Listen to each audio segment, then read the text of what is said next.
grace you brought us. Gather us from the far west, share His blessing with every the word.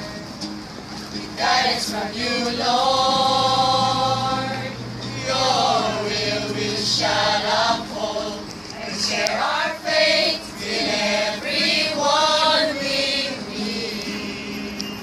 These are calling from you, Lord God, and a blessing you've given your fold.